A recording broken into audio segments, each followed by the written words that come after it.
नमस्कार है, जय हिंद है।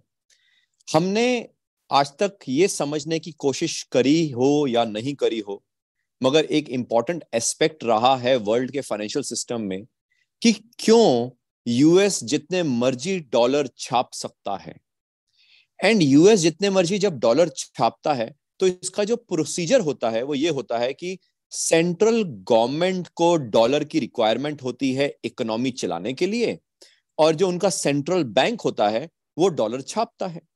सेंट्रल बैंक डॉलर छाप के यूएस की सेंट्रल गवर्नमेंट को पैसा देता है और सेंट्रल गवर्नमेंट यूएस की एक रिटर्न स्लिप देती है वापस यूएस के सेंट्रल बैंक को, जिसको हम बोलते हैं IOU, यानी कि मैं तुम्हें पैसा देने का मेरी तरफ से ड्यू है। इस IOU को एक्चुअली आजकल की मॉडर्न भाषा में हम ट्रेजरी बॉन्ड्स भी बोलते हैं।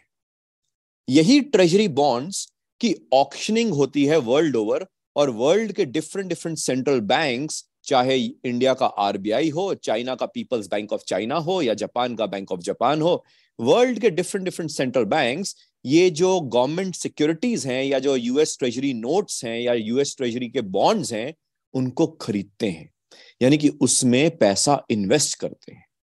सो कायदे से यूएस ने 1970s से कुछ ऐसी प्रथा बनाई कि जब भी वर्ल्ड को डॉलर चाहिए होगा तो यूएस डॉलर छापेगा, और वर्ल्ड को डॉलर हमेशा चाहिए होता है क्योंकि जितना भी वर्ल्ड में ट्रेड होता है उसमें 70-80% ट्रेड डॉलर में होता है।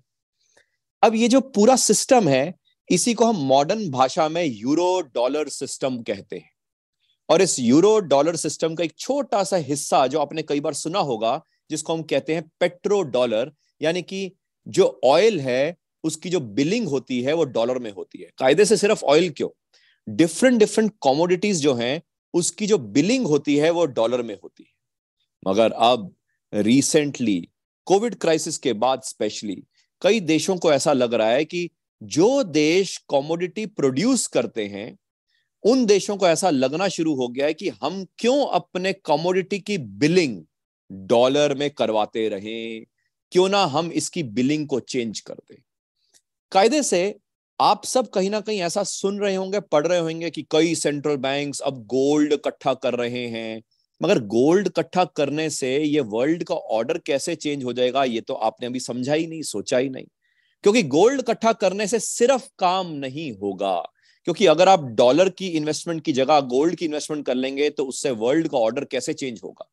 वर्ल्ड के ऑर्डर चेंज करने में जो कमोडिटी प्रोड्यूसर कंट्रीज हैं, इकोनॉमीज हैं, उनको कहीं ना कहीं अपनी कमोडिटी को किसी और करेंसी में या किसी और वैल्यू ऑफ मनी में कहीं ना कहीं एक तरह से फिक्स करना पड़ेगा, फिक्सेशन करना पड़ेगा, जिसके बारे में हम अब नेक्स्ट सीरीज ऑफ वेबिनार्स में डिस्कस करेंगे।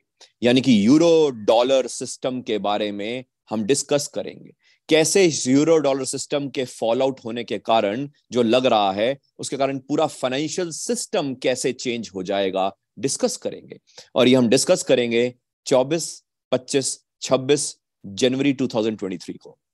मैं उम्मीद करता हूं कि आप ये वेबिनार्स तो अटेंड करेंगे ही करेंगे, मगर आने वाले जो जितने भी सीरीज ऑफ वेबिनार्स हैं उनको भी आप अटेंड करेंगे, यानी कि आप जुड़ेंगे इन सीरीज के साथ, ताकि हम और आप ये समझें कि कैसे ग्लोबल फाइनेंशियल सिस्टम चेंज होने लगा है इस यूरो डॉलर के सिस्टम को चेंज करने के साथ साथ। थैंक यू है, जय हिंद है।